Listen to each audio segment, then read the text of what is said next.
Hello mga Kabebe Loves! So welcome to our YouTube channel. So time check lang mga Kabebe Loves, 2:19 AM na po.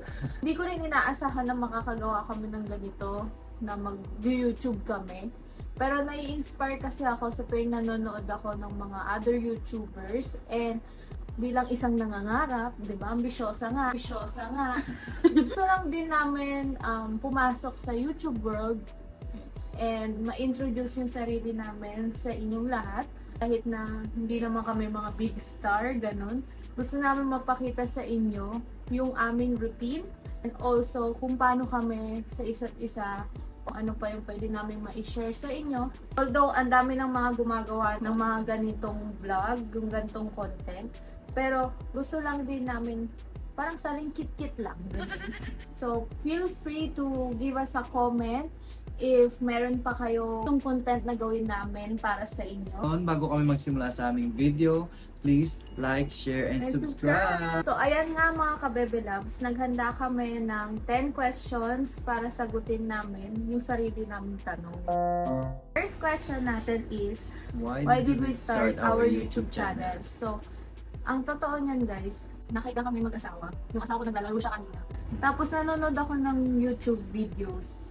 And bigla lang nag-kick in sa utak ko na gusto ko rin maging kagaya ng other influencers, other YouTubers na nagke-create ng content. Kaya naisip ko, bakit hindi kaya namin gawin? Bakit hindi namin i-try? Wala namang masama kung hindi man mag-boom or hindi man mag-trending, okay lang kasi pwede naman namin to i-keep as a remembrance na kunwari mapanood ng mga future kids namin na may ginagawa kami ganito, sa YouTube kami, di ba?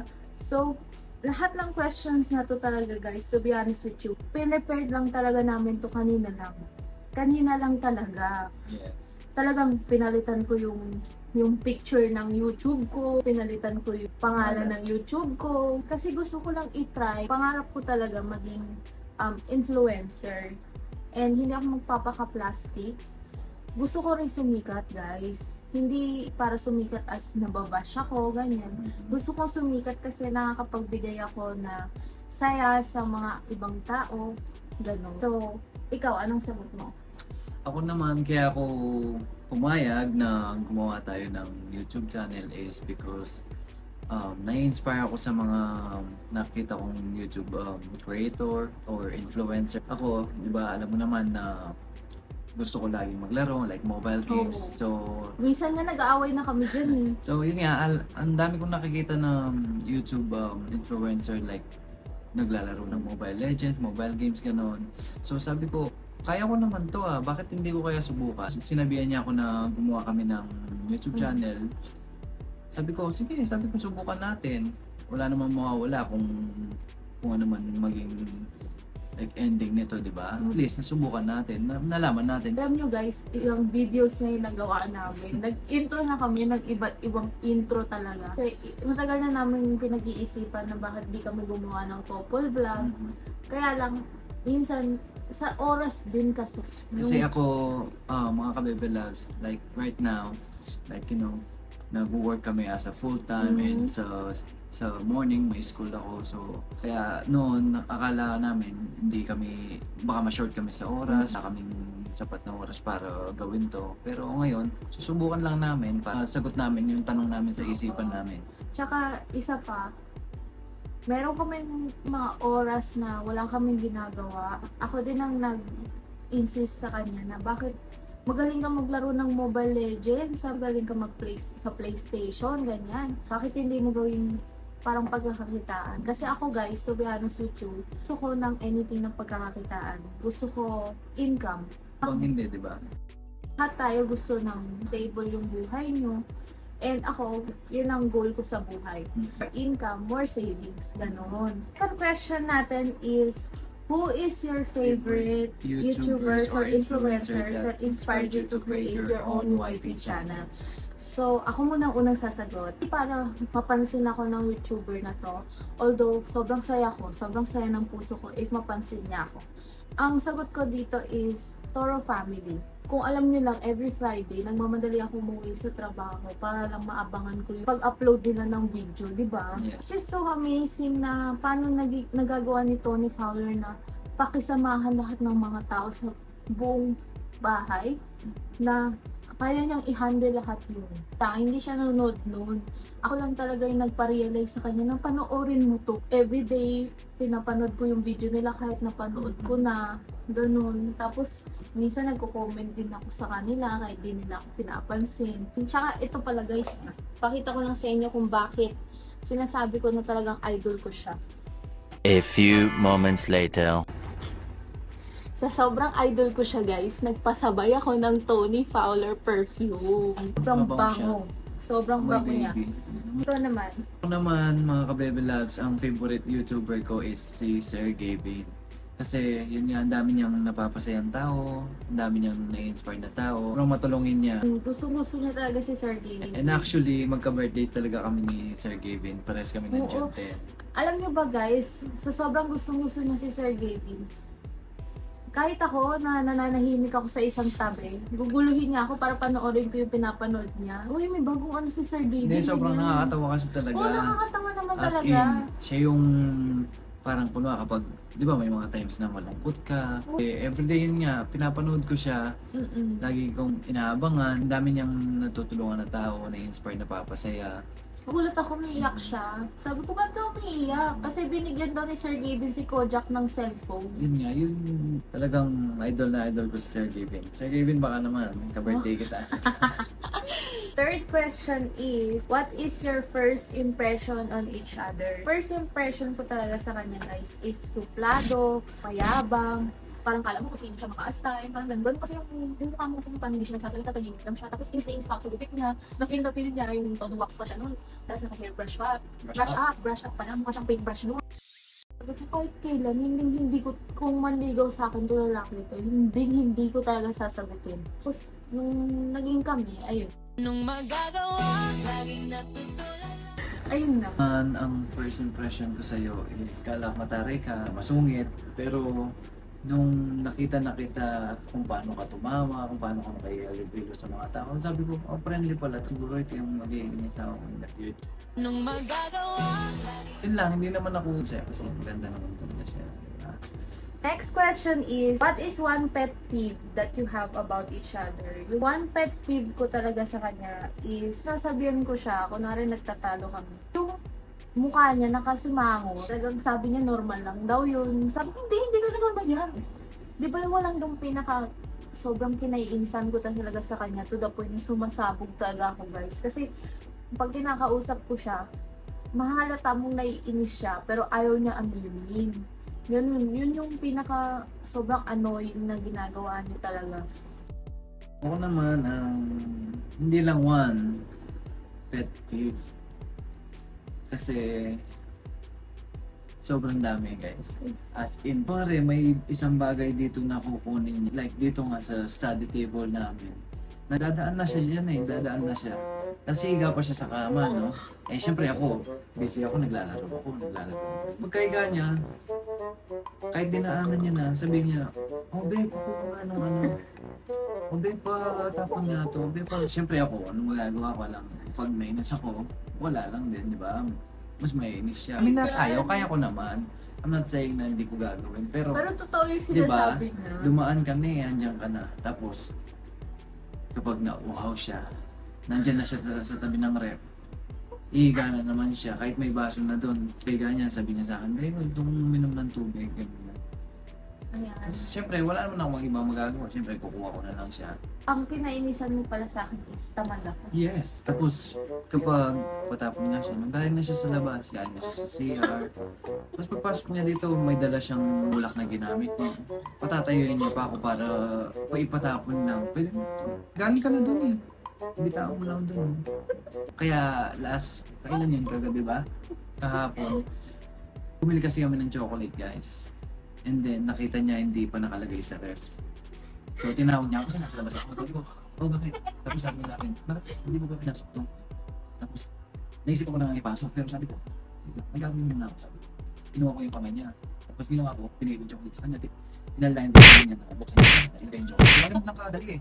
Ganun lang kadali. Hindi ko alam kung ba't sinali ko pa itong tanong na to. Sobrang dami pero sige, proceed na tayo sa next question. Fifth question is, what do you like the most about each other? Yun nga, ang gusto ko about sa kanya Gusto niya yung tamad ako. Siyempre, mahalaga siya. Ginagawa niya lahat para, lalo na ngayon na nag-i-school ako, bago siya matulog, pinag-prepare niya ako ng pagkain for school for tomorrow and yung lunch ko. And also, sarap magluto, pagmahal, ganda, hindi ang gagalit, diba? Naman, ang gusto ko sa kanya guys is nagagawa niyang posible yung imposible para sa akin. Kuwang-kuha niya yung inis ko, pero kuwang-kuha niya din kung paano ako mapapakalma. Yun yung isa pang bagay na talagang nagpapasalamat ako sa kanya. Sixth question, which one of you is more likely to say sorry first? So siya. Siya talaga. So, hindi ako nagmamaganda ha. Growing up, parang ma-pride ako talaga. Yung ko mas nakikilala kasi yung sarili ko. Parang Thank you namin mo rin. naman to a point na kahit ako yung mali is talagang ipo-point ko sa'yo na ikaw yung mali para lang hindi ako mag-sorry. Hindi ganun. Hirap ako magsabi ng sorry, lalo na kapag nireject ka, parang ganun. Parang may ganung factor sa akin na kaya hindi ako mabilis mag-sorry is because takot ako ma-reject, hindi ako patawarin, ganun. Kaya siya talaga unang nagsasorry sa amin dalawa. And then later on, nagsorry naman ako. Naglo-long message pa ako. So, next question is, who spends the most in the relationship? Siyempre ako yon. Once na nanahimik na ako, alam niya yan.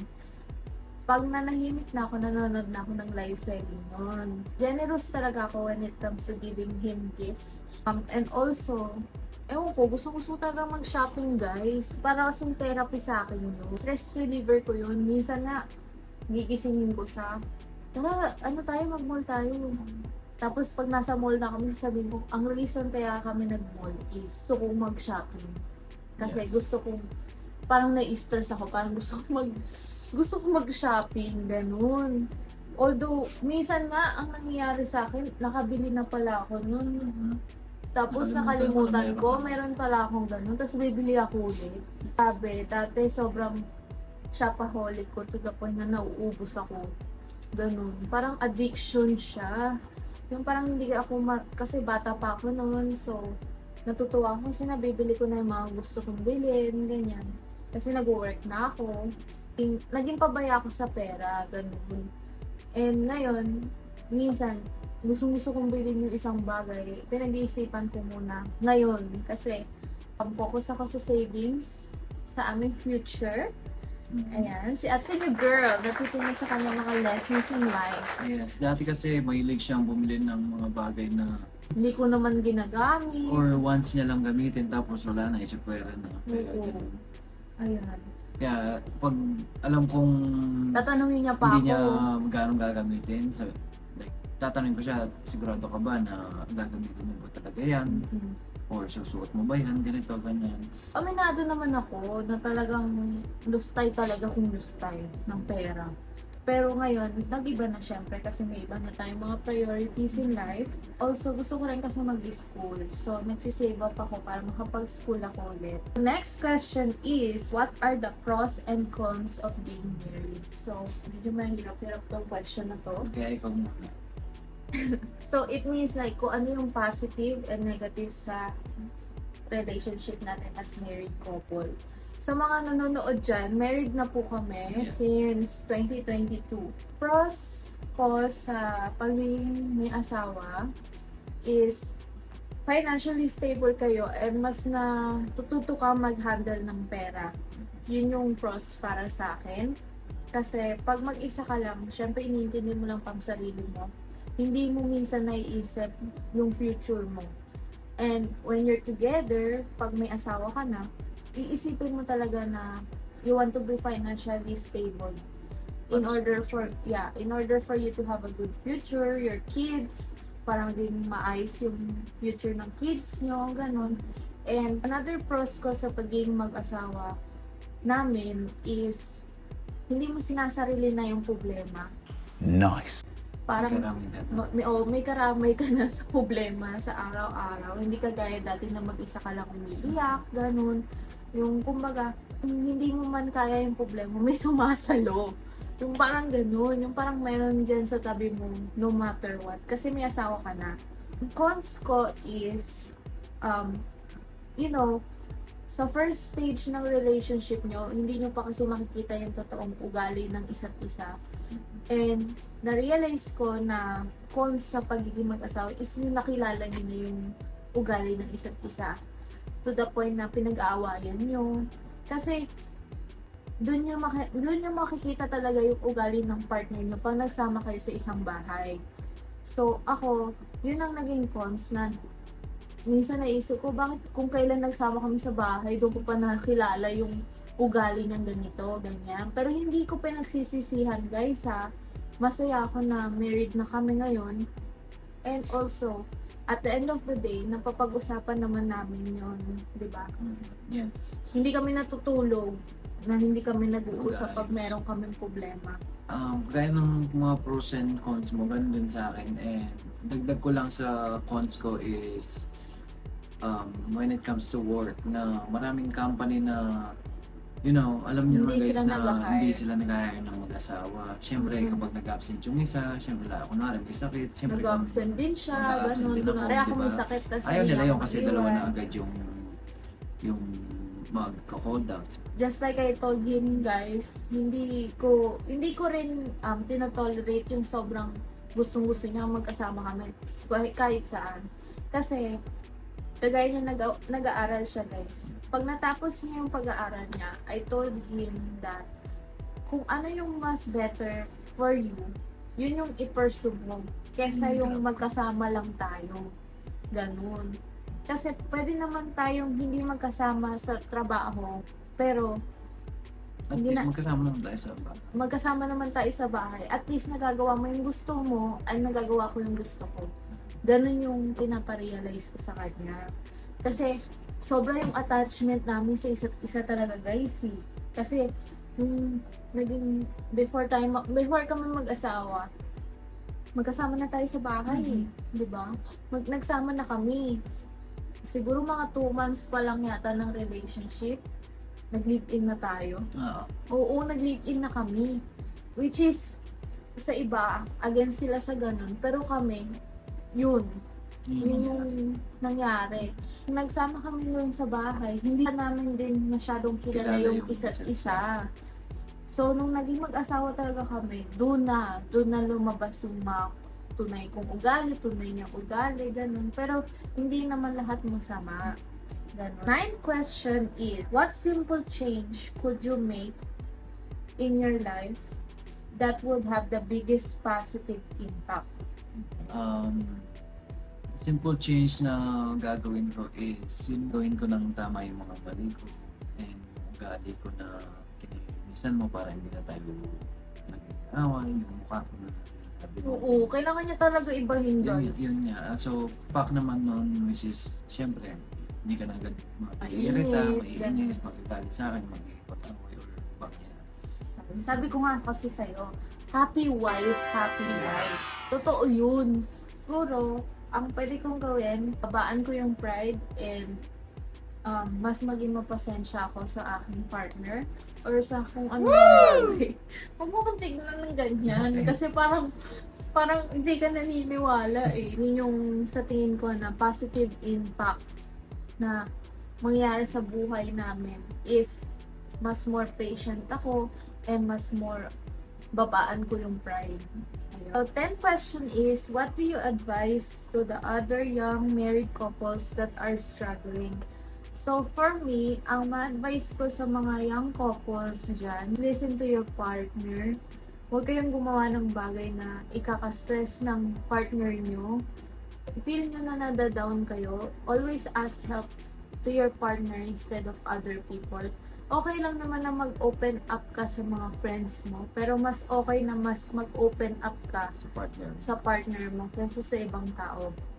And don't put so much pride into something na pagsisisihan nyo in the end of the day. And also, give and take. Oo, give and Huwag take. lang take ng take or give lang ng give. Huwag Give and niyong take nga. i-take advantage na kasi mabait yung partner nyo, gaganunin nyo na lang. Things happen. Pwedeng magbago yung partner nyo anytime. Pwedeng, Pwedeng, mundo. oo. Ito naman ang makaranas ng kung ano yung ginagawa mo sa kanya. So, learn how to breathe. Learn how to pray. Ayan. Make space to each other. And kapag kalmado na ang lahat, tsaka kayo mag-usap. Kesa yung galit, Nagsasabay. galit kayo, tapos galit yung isa. Galit ka, tapos galit yung isa. Doon kayo mag-start na mag-make up ng decision na gusto niyang itigil na yung relationship. Which is not good. Umalis. So, yun lang yung ma-advise namin sa mga young married couples. I mean, we're still learning from our mistakes and we're still young. 22 pa lang ako and he's only 25. So, we're still learning day by day kung ano yung mga dapat namin i-improve sa aming relationship. So, yun lang ang tangi kong ma-advise kung ayaw niyo lagi kayong nag-aaway, ganun. Although lagi kami nag-aaway, pero hindi kami natutulog ng hindi kami, magkaayos. hindi kami nag-aayos. So, Lalo na ako, hindi ko siya pinapatulog ng ganun. oo, kahit ako minsan nag-ina ako. Bonus question namin is, are you planning to have kids in future? Yes, of course. Siguro hindi pa will ni Lord. Naniniwala kasi ako na kapag will na ni Lord, ibibigay naman niya. And hindi naman kami nagmamadali kasi we're still young. And even though we don't have kids, we still enjoying our married life. Yes. Ayun, yun yung pinaka-important. This is just my opinion. May ibang couples na they don't work out anymore kasi nung start na nag-have sila ng kids kasi hindi nila na-enjoy yung isa't isa nung time na wala pang children, ganyan. So, nung nagkaroon na ng kids, doon na nag-start na nawala ng time sa isa't isa, ganyan. And kami, siguro gusto pa ni Lord na mag-enjoy kami sa isa't isa kasi bata pa kami. Kaya, hindi pa niya Bibigay binibigay. na- Pero gusto ko ding maging Bibigay niya mom. naman sa tamang panahon. Oo, gusto ko na rin maging mom. Naghihintay lang din talaga ako. And although I pray every day, pero hindi to the point na gagawin ko lahat ng remedies. Force ko yung sarili ko mabuntis. Yung parang ganun. Hindi ko Yun nga, ginagawa yun. gaya ng sinabi natin sa kanila na, di ba, na-open natin sa kanila na lagi tayo nag-aaway. Malay mo, siyempre, di ba, pag nagawa na natin yung like yung mga simple change Siguro kasi- na sa buhay kasi- natin oo. na kailangan natin baguhin, and then Siguro for the next, yun na. you know, Kaya hindi... months, years na okay na tayo, hindi na tayo nag-aaway. Siguro yun nga kasi kaya hindi pa binibigay sa amin kasi hindi pa rin kami totally developed sa relationship namin. Nag-aaway pa kami ng sobrang minsan madalas, di ba? Nag-aaway kami, ganyan. Hindi pa namin kayang i-handle na may problem kami sa relationship and ayun, para masaksihan ng isang musmus na bata is hindi naman maganda.